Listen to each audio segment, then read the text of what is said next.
Today's job card is to assemble this buoyancy here and all of its parts, so it's ready for a tower to go on it.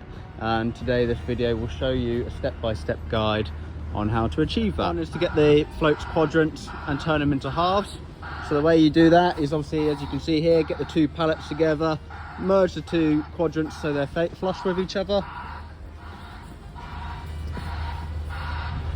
And that one still needs a bolt going for it, but the bolt we need to leave free is this one, so this will get moved over. Step is to assemble the work area. So we moved the previous quadrants that are now halves onto the pallets, and we put some gym mats down with two sleepers to stop it falling over. The next step is to make sure all the bolts are in the quadrant. So John here is just putting the final bolt in this one, and he's using the adjustable ladder, so we've got a safe platform for him to do so. So now all the bolts are up and the ladder's been removed, the work area has been set like so. We're now going to bring in the forklift and slowly tip it onto its side.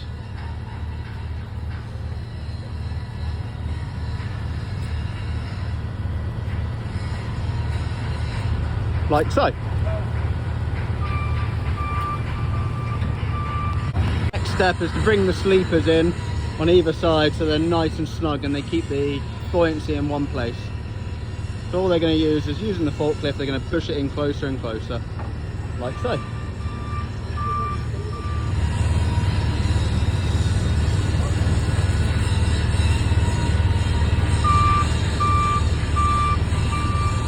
And now, because the two sleepers are nice and snug next to each other, there's not much rocking movement in the half of the buoyancy. So now we're just forklifting the keel into a position where we can crane it into the other side of the quadrants. You'll notice with the fork we're using these foam just to protect the paintwork that we've just had done here and here. And then we're going to slowly move it from its location here over to where the crane is. Slowly bringing the keel over on the 13-ton forklift truck. Okay, so now the keel's structured next to the upside down quadrant. We're now going to strop it up on this side and use this crane here to move it from there to there. Okay, so as we're craning, we've now put our hard hats on and we're going to use the strops that came with the stand and buoyancy as taglines, so we're attaching them back on. It showed that the strop on the right was too long, so we've made a shorter strop and we're just going to try it again.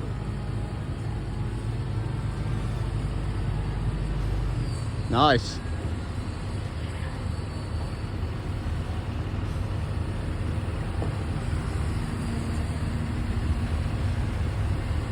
So now we're up in the air. We're just going to slowly lift it over to there and place it in.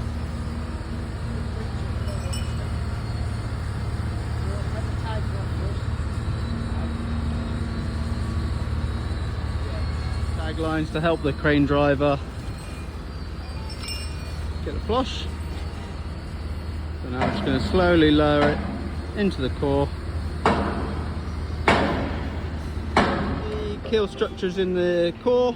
We've then brought the stands up to it and brought it up and winded it all the way up so it's supporting the weight of the keel. We'll disconnect the crane from the keel and then we're going to bring in the other half of the buoyancy to go on top of it like so. On that side we're just going to push this side over, then we're going to use the crane to lift this on top of that bit.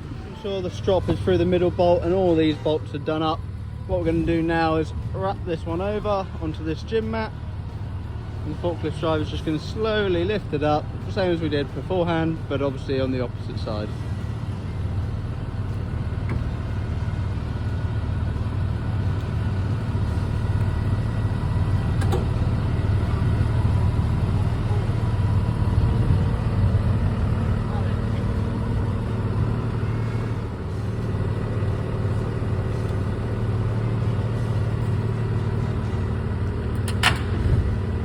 Keep coming. There we go. We're going to use that strop at the top, connect it to the crane up there. Going to twist it around in the air and put it on top of this bit. I'll do a test lift on it, and once we've done that, we're going to put tag lines through the bottom bit so we can control the quadrant when it's in the air. The buoy, so it's one whole bowl. I'm going to slowly start putting pry bars and nuts and bolts in to loosen them all in and get them close together. So what you need to do is get all the bolts in. So bolt, washer, washer, bolt. get them in really loose. You may need to use the pry bar to get them to fit in, and you may need to go from opposite angles as we've just discovered, but make sure all the bolts are in this end. Walking round, bolt in there, all the bolts are in here, same way. You got your two there, and then don't forget you got one up there and one down there as well. Now with all the bolts full of buoyancy bolted up, we're now going to put the skirts on either side of that end there. Skirts here, use this DB14000 ballast fixing kit. You need 4 per skirt. If you've got aluminium grease, it's a really good idea to use that, as future you will thank you for doing so. Then we're going to take that skirt from there and crane it onto that side and then put the bolts through. And so we just skipped a bit there. So what we've done is we've used the strops either side of the kit skirt, and we've brought it up white, and we just put 2 bolts in here and then shuffled it around to get the 2 bolts in here and here.